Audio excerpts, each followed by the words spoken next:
que la paz de Cristo, que sobrepasa todo entendimiento, sea en todos ustedes quienes nos visitan a este su canal, Un Nuevo Sentir. Espero que hayan podido revisar los videos que hemos grabado con anterioridad y que haya cumplido esas palabras el propósito para el cual el Señor nos las envía. En esta ocasión vamos a tratar un tema que hemos titulado Somos la sal de la tierra, y para ello nos vamos a apoyar en una hermosa cita que está en el Evangelio de Mateo, en el capítulo 5, verso 13, que dice: Vosotros sois la sal de la tierra, pero si la sal se desvaneciere, ¿con qué será salada? No sirve más para nada, sino para ser echada afuera y ser hollada por los hombres. Esta cita ha dado para múltiples comentarios e interpretaciones, algunos porque no la comprenden y otros porque le dan una mala interpretación. Como siempre, lo que pretendemos con estos mensajes de motivación espiritual es contribuir a la comprensión de la hermosa palabra del Señor y a su aplicación en nuestras vidas. Muchos, cuando hablan o piensan en la sal, están pensando en las personas que tienen poca suerte o que generan malas energías y les dicen: esa persona está salada. Incluso a veces dicen: parece un bulto de sal. Pero resulta que para nada que tenga que ver con eso fue que el Señor utilizó esa palabra en esta cita. Tenemos que comprender que en esa época la sal cumplía, como cumple quizá actualmente, tres funciones que es importante aclarar. Lo primero es que la sal sirve para condimentar, para darle sabor a los alimentos, para que no nos parezcan insípidos cuando los consumimos. Lo segundo es que la sal también sirve para preservar los alimentos, para conservarlos. Recuerden que en esa época no había neveras, ni refrigeradores, ni congeladores como los hay hoy. Entonces, la sal servía para conservar los alimentos, especialmente la carne. Y un tercer componente que tiene la sal es que sirve de fertilizante para las plantas. En esa época se utilizaba era la sal marina, no la sal procesada que hoy consumimos, que no contiene yodo. Entonces, eso fue lo que quiso decir el Señor cuando se refiere a que somos la sal de la tierra. Debemos ponerle sabor a la vida, al Evangelio, a la comunión con el Señor. Debemos preservar todo aquello bueno que se necesita preservar, y debemos fertilizar, dar vida a través de la palabra del Señor a todo aquello que necesitamos que se reproduzca en nuestras vidas, en nuestras familias y en nuestra sociedad. Por lo tanto, la iglesia, concebida con la santidad, con la humildad y con la generosidad con que el Señor la concibe, es la esperanza de este mundo. La esperanza de una nación no viene de un gobernante, no viene de una multinacional, no viene de un líder. Nosotros, los creyentes, somos los portadores del verdadero mensaje de esperanza, porque traemos el mensaje de salvación, el mensaje que transforma de afuera hacia adentro y de adentro hacia afuera, el mensaje que cambia vidas, el mensaje que cambia corazones, para que podamos ser aceptos a los ojos del Señor.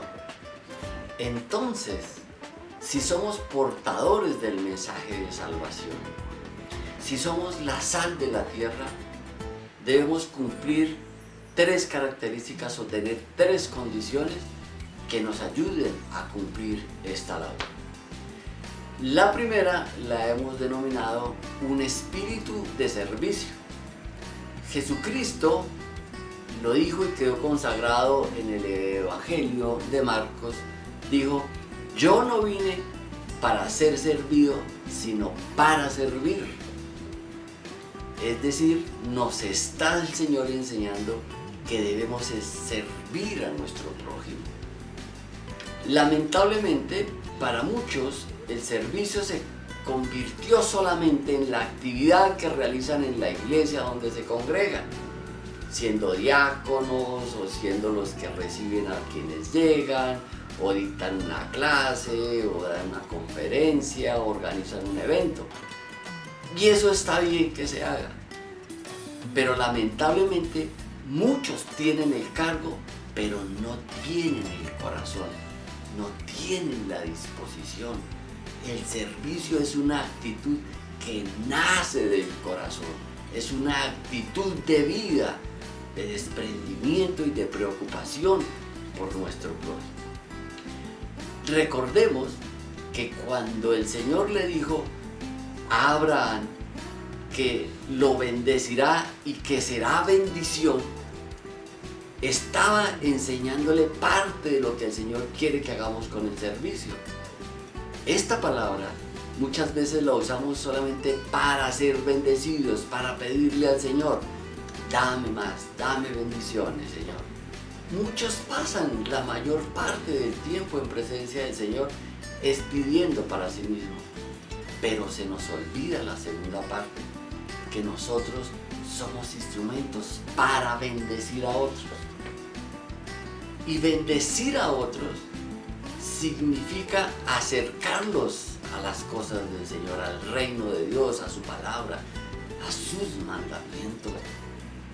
Servir a otros de bendición es ser canales para que otros conozcan de las cosas del Señor. Y pocos a veces se dedican a tan importante labor.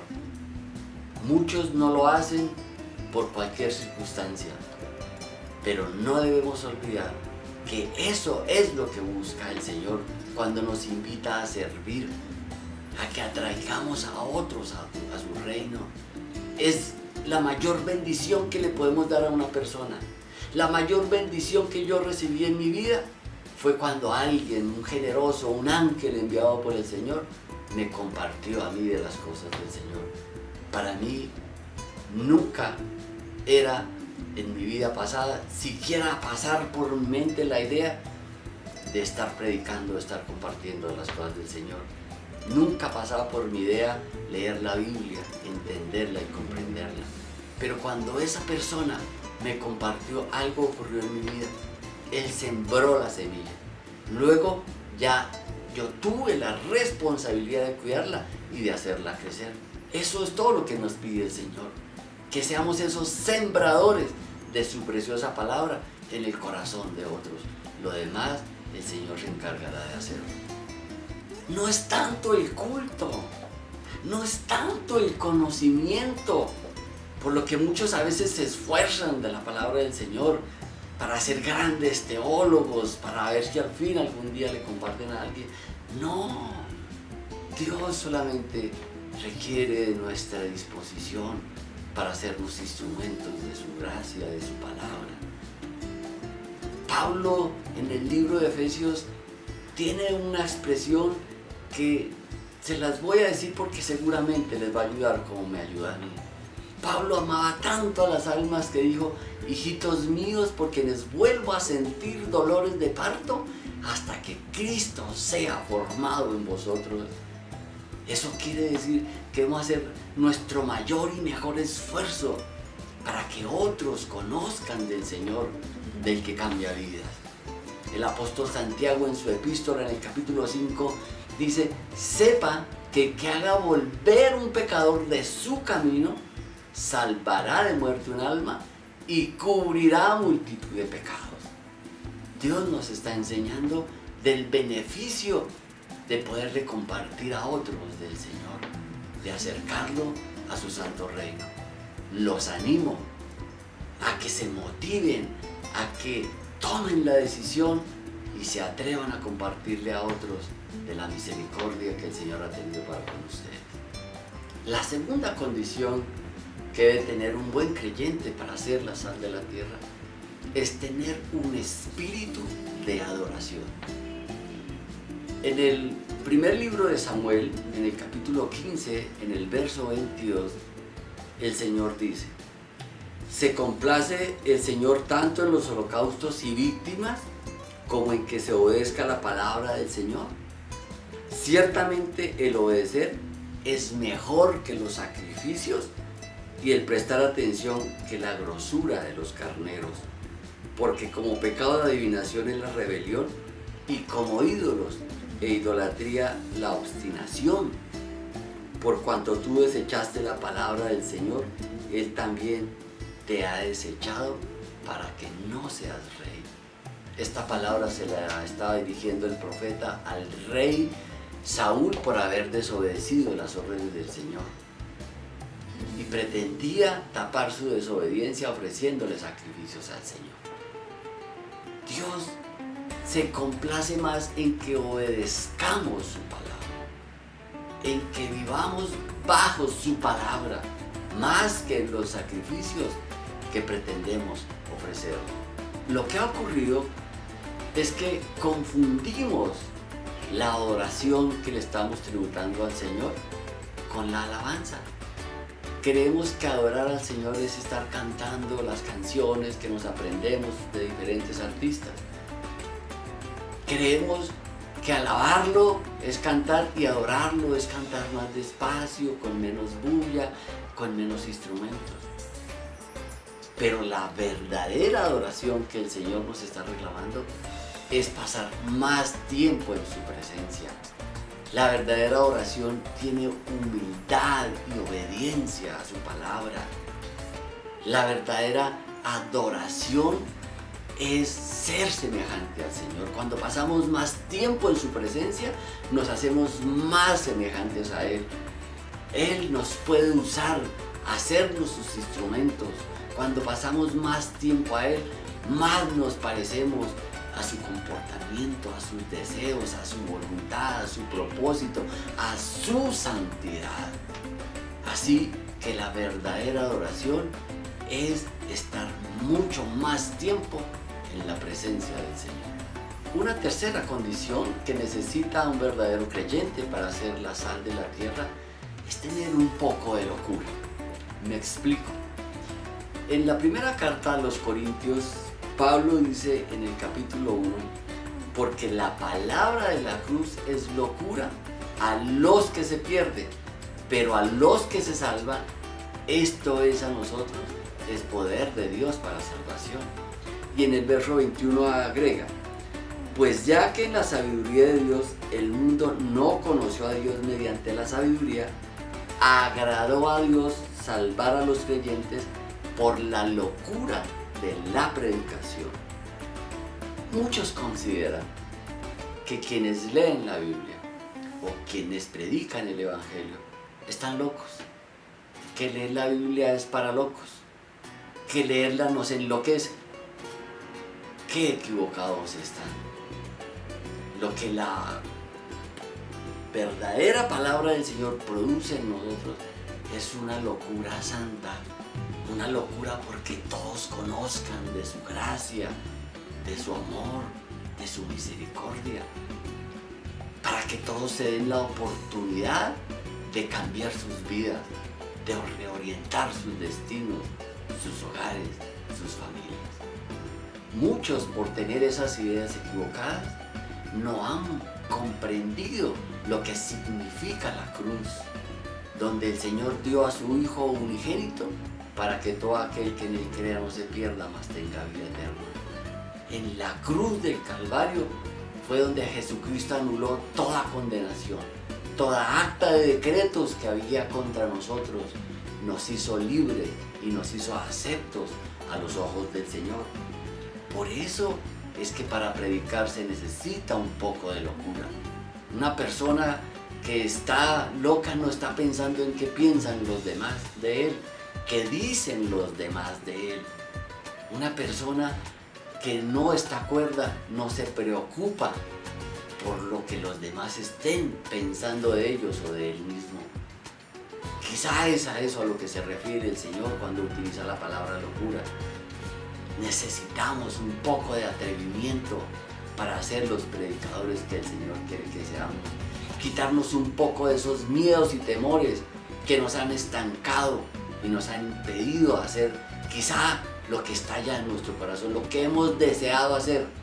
Pero el miedo, el temor al que dirán nos ha detenido. Recuerda, siempre nos van a criticar, así no hagamos nada.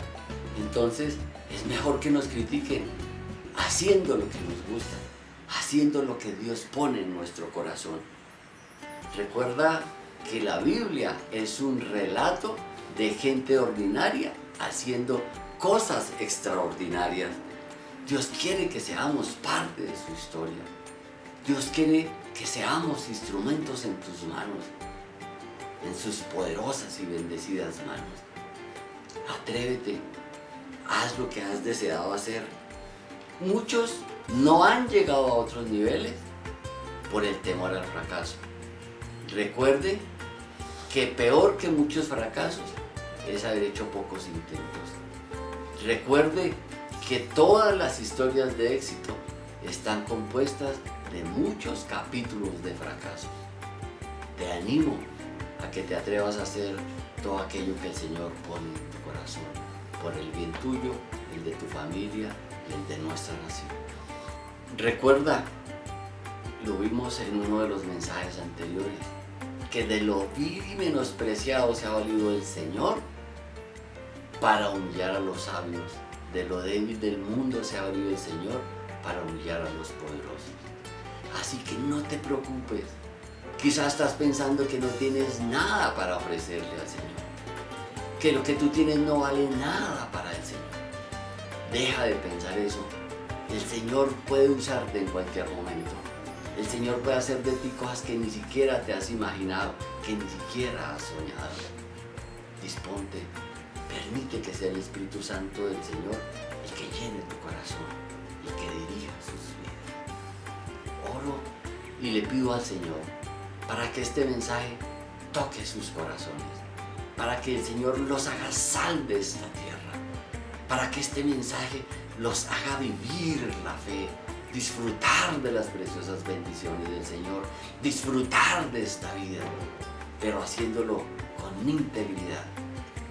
Que sea del Señor Jesucristo, poniendo el sentir correcto en cada corazón. Que nos ayude a ser esas personas que preservamos, que conservamos lo que hay que conservar, que le damos sabor a la vida, a la palabra del Señor, y que ayudamos a fertilizar para que la preciosa palabra del Señor caiga en buena tierra y produzca el fruto, produzca lo que el Señor quiere que produzca en cada uno, en cada corazón. Les agradezco que nos estén visitando y compartiendo con sus familiares y amigos. Les agradezco que nos ayuden a difundir. Les agradezco que nuevamente estén pendientes de nuestro próximo mensaje. Vamos a grabar 2 mensajes acerca de la integridad, de la santidad de la palabra del Señor. Así que los esperamos, no se los pierdan. Sé que serán de grande bendición. Dios los bendiga.